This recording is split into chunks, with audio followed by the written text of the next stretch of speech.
ሰላም ዝኸበርኩም ተኸታተልቲ የሪሜዳ ሰንተር ንሎሚ ኸዓ ኤልያስ ትውፃእ መዓት ሳልሳይ ክፋል ሒዘልኩም ቀሪበ ኣለኹ። ሰናይ ምክትታል። ኤልያስን እቶም ኣዕርኽቱን ተራኺቦም ንስቱ ስራሕ ከም ዝረኸበ ንሳቶም ድማ ገዛ ኽራይ ከም ዝሰለጦም ዝተነጋገሩ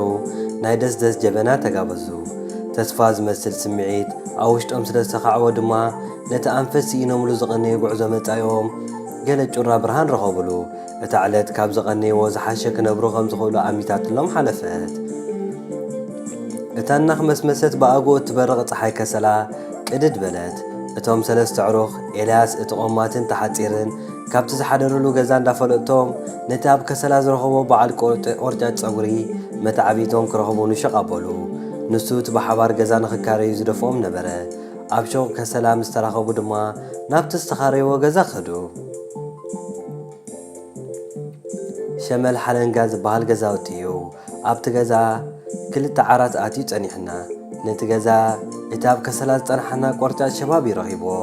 ነቲ ዓራት ከማን ንሱ ያምፂዎ ኢልናዮ። ነዚ ዓራት ካብ ያምፂኸዮ ናይ ሓወይ ዝነበረ ገለገለ ኢልና ክብል ኤልያስ ብስምዒት ኣደውና ወዛወዘ ከዘምቱ ጸኒሑ ኣብ ኣእምሮኡ ምርኢት ግዲ ከፊቱ ክቕጥለለይ እንዳተጸብኾ ኣስቀጠ።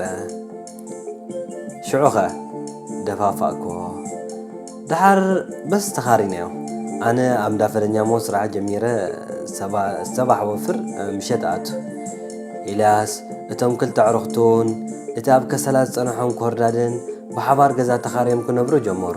ግናስ ንዕርፈሉ ገዛ ኣለና ኢሎም ከቕስኑ ዳ እምበር መዓልትን ለይትን ዝቕመጡሉስ ኣይነበረን። ብሕልፊ እቶም ክልተ እቲ ሓፂርን ተቖማትን ዝውዕሉን ዝሓድሩሉን ዘይፍለጥ ኮነ።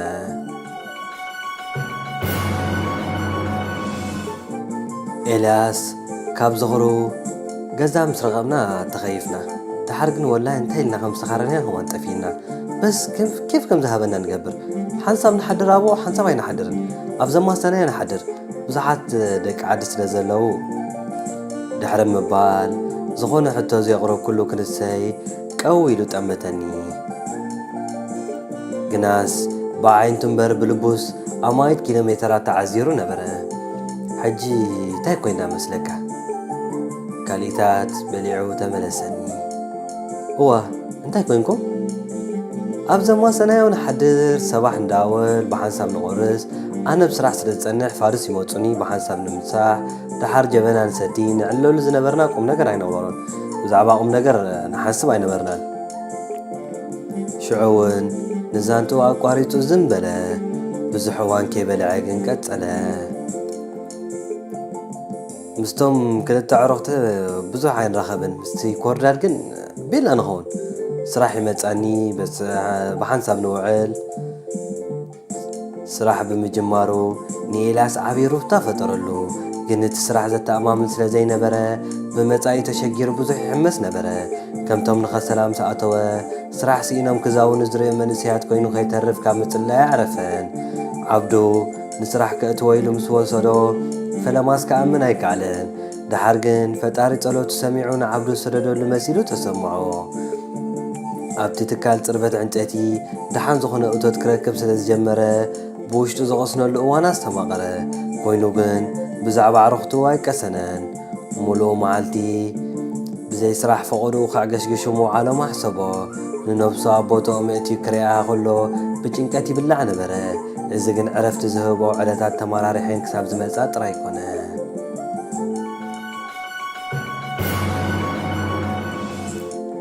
ሕጂ ንሓደ ካብቶም ኣዕርኽተይ ነቲ ሓፂር ሓውን ሸገራብ ኪድ ይብሎ። ኣብ ደገ ዝነበረ ሓዊ እዩ። እቲ ሸገራብ ዝብለካ ዘለኹ ማዓስከር ስደተኛታት እዩ። በስ ወሲንካ ንብሎ። ወሲነ ይብለና። ኣነ ናሰራሕኩ ቁሩብ ገንዘብ ስለ ዝነበረኒ ቴሌፎን ገዚአሉ። ቴሌፎን ገዚአ ኣፋንዮ። እቶም ኣዕሩኽ ነቲ ሓፂር ምስ ኣፋነዎ ተፈራረቑ። እቲ ምፍልላይ ሕማቕ ስምዒት ገደፈሎም። ካብ ለውጢ ዘይብሉ ዘሰልክ መነባብሮ ምርሓቕ ግን ብጽቡቕ ገለጽዎ። ዕለት ብዕለት እናተተከ እዋን ተዓዝረ። ኤልያስ ቆማት ዓርኮን ተራኺቦም ብዙሕ ዓለሉ። ኩነታት ናይቲ ኮርዳድ ግን ኣታዊ ወፃእ ነበረ። ምስቲ ነዊሕ ዓርከይ ንራኸብ ንዕልል أنا زغرمن حجي نايتي كوردادي حنصاب هلم يلوعل أبي يوعيل كاجل بلو نسوي نجرانني دحر مبال سوق مرته حندبت سوق مسبلة حدا عبي كستت كقاتمي قديلة تبنا وركو زسعفت عمجناي نبران تنكنايتي انتي مخانو خفلت بزح تماراميرة ملسقنا يرخبكم نتزيبت احنا يطو نذكر يزخون كبر حلفكو كم زيتات كحسب إلى أسكاو حساوا ومجتشو تملسه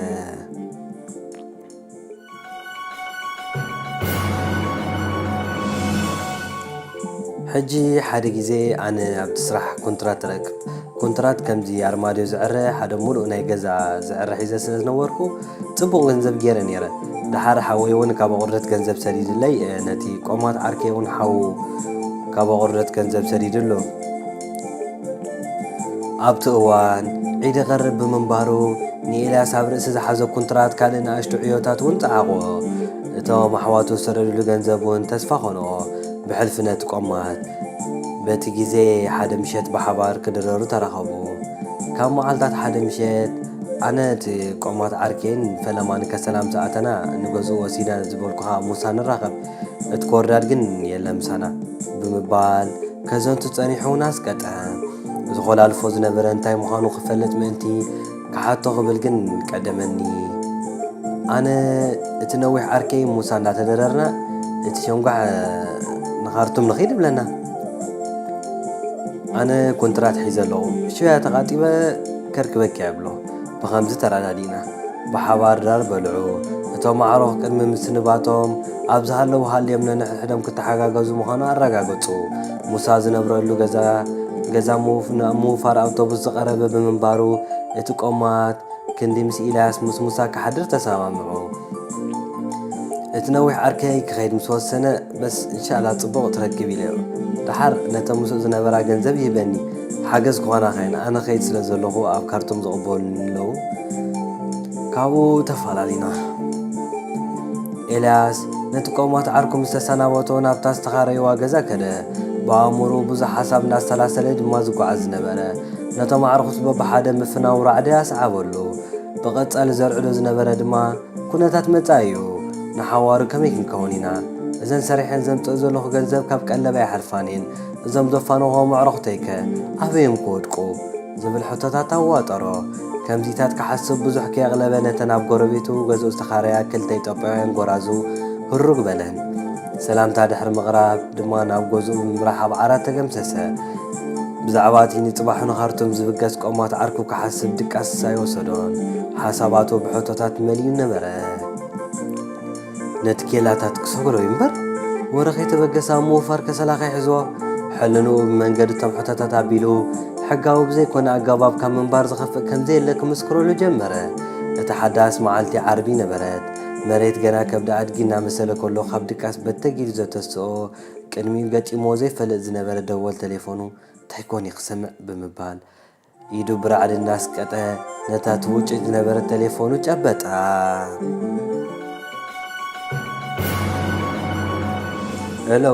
هلو إلاس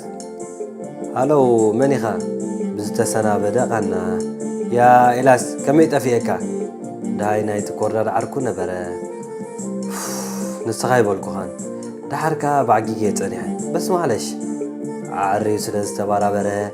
أو عرات كوف مبان من لسلو وكيف إلو الدنيا تمام بلا مغللي له تمام يا أخي تزنقر يا رأخيون أبي كيدو غون دلي غبيتيو قال أي فلت كان أي رأخون أي فلت كون بحاسوت من لسلو نايدا حماسيلو سلازي تسمعو يا مرة لليو نخارتم كنكيدنا تباي ناس تأفيني قالات نايتي وين أبزبولو قربهم تزي كوينو كرعقم زغني كوردال حديثو كناس نخارتم بحنساب كنكيد تباهيلهم تنيرهم زي اتنوح تأليمو مالدي إلو حسبه إلاس اتكوردال دويلو مساتنسو قلتفيلو عراتو قدفه أبصر حد ما باقو ترخبه ساعات أبزي ملك زي تليفونو كاد دولا سمعت شعوون تكورر عركو نبره كيف إلاس قال رخب كان زودي ኣይረኸብኮን ሓንሳብ ኣይፈለጥኩን ስለ ዝበለ ብዛዕባ ምኻድ ናይ ትቆማት ዓርኮም ኣፍልጦ ከም ዘሎ ክነግሮ ይደልየን እቲ ኣብ ከሰላ ዝፀንሖም ዝተላለይዎ ዓርኮም ዝኾነ ኮርዳት ብዛዕባ ሰብ ብዙሕ ግዳሴ ከም ዘይብሉ ገምጊሞሞ ነበሩ ነቲ ንካርቱም ዝኸደ ዓርኮም ክንድኡ ተገዲሱ ምድላዩ ኣብ ኣእምሮ ኢልያስ ናይ ጥርጣረ ሕቶታት ኣለዓለ 2 ሰዓታት ፀኒሓውን ቴሌፎን ኢልያስ ካልእ ፃውዒት ገበረት ኢልያስ ነዚ ብምዝካር ድሓር ደው ኢሉ ኣብያ ኣለኻ ብለኒ ኣብዚ እንዳ ሰሊጋ ጀበና ሰትለዉ እብሎ ይመፃኒ ኣብቲ ጀበና ናቱ ጠልብ ሽዑ ኸማን ይብለኒ እዚ ዘንጋር ኣበይ ከይዱ ኣነ ብሎ ያኸ ኣነ ኣይረኣኽዎን ድሓር ንመስሓዶ ተባሂልና ምስ ተመሳሕና خلاص ኣነ ኸይደ ብለኒ ናበይ ኣይበልክዎን ኤልያስ ነቲ ኮርዳት ፍኹስ ኢሉ ኣዕለሎም ብዛዕባ ቆማት ዓርኩ እውን ዝኾነ ተወሳኺ ሓበሬታ ይሃቦን ድሕሪ እዚ እቲ ኮርዳት ን2 መዓልታት ዝኣክል ናብ ኤልያስ ኣቢሉ ኣይመፀን ቴሌፎን ምድዋል ግን በፅበፆ በስ ፀማም ሓደ ደርፊ ዝበሃል ድሃይ ናይ ዘንጋር የብልካን ጥራይ ብለኒ ደደው ኢሉ ኣነ እንታይ ደልይዎ ኸውን ኢለ ይጭና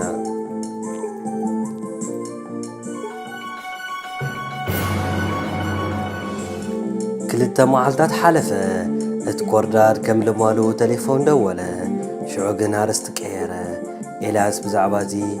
ካብኡ ኣብ ስራሕ ከለኹ ከባፋዱ ስድብለለይ ቆሪስካ ዶ ብለኒ ብዙሕ ኣይቆረስኩም በይነይ ነይረ ገለገለ ብሎ ያኸ ኣብዚ እንዳልቻ ኣለና ኣብዚ መንጠጋ ዝበሃል ቦታ በስ ምፃእ ደሮ ከምፅሓኪያ ብለኒ እንታይ ደሮ ከተምስሕ ኢለ ኮይስ ብሎ ድሓር ብለኒ ካብ ሓደ ቦታ ሞተር ብሽክሌታ ላናቲ ተማልኣ ኣለ ይብለኒ እታ ሞቶ ናቱን ናይ ካልኣይነ ተማሊአሉ ድሕሪ ምባል ኤልያስ ነታ እናከዘንቱ ዘዋዛውዛ የማነይቲ ኢዱ ኣብ ኣየር ገዲፉ ብዝንታ ናብ ካልእ ቦታ ተዓስረ ብዘይምኩልላፍ ነዊሕ ኣዕሊልና ብምንባርና ቅልጥፍ ኢላ ኣይመለስክዎን ምስኡ ከም ዘለኹ ረሲዑ ፍጹም ምስ ሃጠመ ግን ሕቶ ኣቕረብ ኩሉ ብድሕሪ ኸኢላስ ካብኡ ከምቲ ዝበልኩኻ ደሮ ንምሳሕ ጀበና ንሰቲ ሰዓት 2 ምስ ኮነ ኣነ ክኸይደ ብሎ ኣበይ ክትከይድ ኣይተኸይድን ኢኻ እብለኒ ዓኬላ በጃኻ እዚ ክዳነይ ፀሊአ ኣለኹ ክቕይሮ ብሎ ምልልስ ኢልያስን እቲ ኮርዳድን ቀፀለ ኣይተኸይድን ኢኻ ደቂ ተሰነይ ዓዲሞምና ኣለዉ በጃኻ እቲ ኮርዳድ ተማሕፀኖ ያኸ ብስራሕ ውዒለ ገለ መሲለ እናረእኻኒ ተሓፂበ ክመፀካ ኤልያስ ናይ ልቢ ነበረ ናይ ምሸት ክትኣቱ ዲኻ ስራሕ ምሕፅንቱ ናብ ሕቶ ቀየሮ እንድዒ ዝኣቱ ይመስለንን ድሓር እንታይ ከም ዝኾንኩ ወላ ክብድብድ ብለን ኣሎ እንታይ ኮለፎ ያኸ እዚ ሽቁል እናስልቸወና ኸይድ ኣሎ ድሕሪ ዘረባ ኢልያስ ገጽ እቲ ኮርዳድ ብቕፅበት በርሀ በስ ኪድ ገዛ ተሓፂብካ ክዳንካ ቀይርካ ምፃእ ድሕሪ ምባል ቴሌፎን ደው ኢሉ ታክሲ ፀዋዓሉ ኢልያስ ነቲ እዋን ብምዝካር ታክሲ ምስ ፀዋዓለይ ክዳነይ ቀየረ ተመሊሰ ንስብቲ ቦታ ኣይፀናሓንን በስ ብኡ ገይሩ ጠዲምኒ ኣነ ኸማን ሻዓይ ዘከርኮን ብዛዕባ ናይ ካርቱም ምኻድ ሓስብ ነይረ ኤልያስ ንበይኑ ብዛዕባ መጻእ ክሓስብን ከስተንትና ምሴ ንፅባሓይቱ ንስራሕ ወፊሩ ብወኒ ክዓይ ኣይከኣለን ኣብቲ ስራሕ እንታይ ኣሰልኪካ ከዘንቱ ዝፀንሐ ኢልያስ ብሕቶ ኸለፍኮ በስ እቶም ጀምዓ ፋሓፋሕ ኢሎም ስበልና ኪድኪድ መፂእኒ በስ ድሓር ዓርክና ካብ ዘናዒድ ኮንትራተይ ተቓጢበ ከርክበኪ ኢለየ ንዑ ኸርክብ እየ ዝሓስብ ነይረ ኤልያስ ካብ ከሰላ ናብ ዝዓበየት ከተማ ካርቱም ብምኻድ ኣብ መናበሩ ለውጢ ከርኢ ሃቀነ ናብ ኣብ ካርቱም ክቕመጥ ዝጀመረ ቆማት ዓርኩ ቴሌፎን ብምድዋል ናይ ስራሕ ሓሳብ ገይሩ ንካርቱም ክብገስ ምዃኑ ሓበሮ ኣብ መንጎ እዚ ግን ሓደ ክስተት ተፈጥረ እቲ ኮርዳድ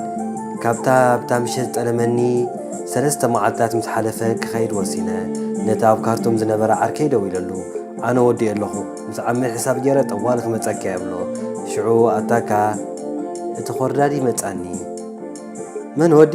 እቲ ኮርዳድ ናብ ስራሕ መፃኒ የኣነ ንካርቱም ክኸይድ ኣለኹ ብለኒ ኢልያስ ያ ክታይ ትብል ኣነ ኸማን ምስ ዓሚል ሕሳብ ገብር ብሎ ተሓጒሰ ጠርኒፈ ክመፀካ እሞ ኣምዳ ክዳውንቲ ከድና እንታይ ብሎ ንገብር እንታይ ሓተትኮ ኣይመለሰለይን ጠፊዎ ዘይኮነስ ሓይሊ ናይቲ ዝኽሪ ሸሚሞ ዳግማይ ሓተትኮ ክምልሰለይ ፈቲኑ እቲ ዝኽሪ ወሒጥዎ ግን ኣይከኣለን ኣብቲ እዋን ዝወሰዶም ውሳኔታት ዝመራመረሎም ዝነበረ መሲሉኒ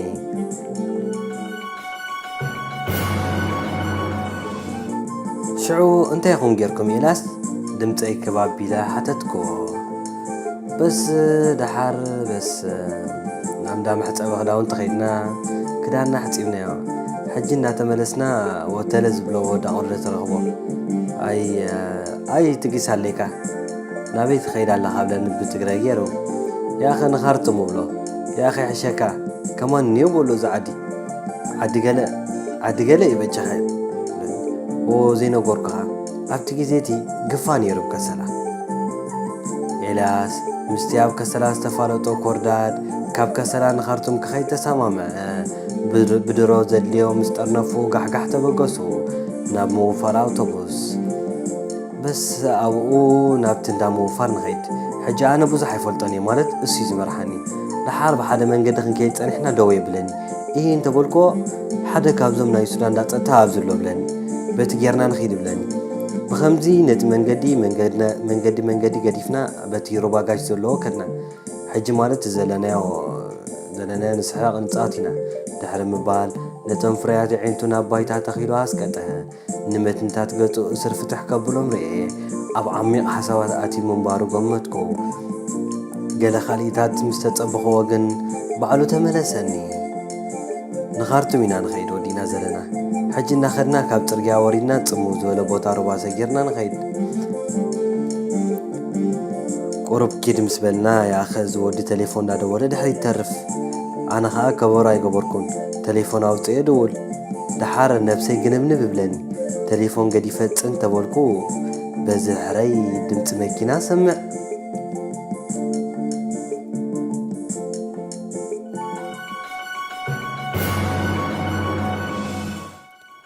እምበር ከዝተኸበርኩም ተኸታተልትና ሎም ዘዳለኽዎ መደብ እዚ ነይሩ ከምወትሩ ላይክ ሼር ሳብስክራይብ ኣይትረስዑ ኣብ ቀጻሊ ክሳብ ንራኸብ ሰላም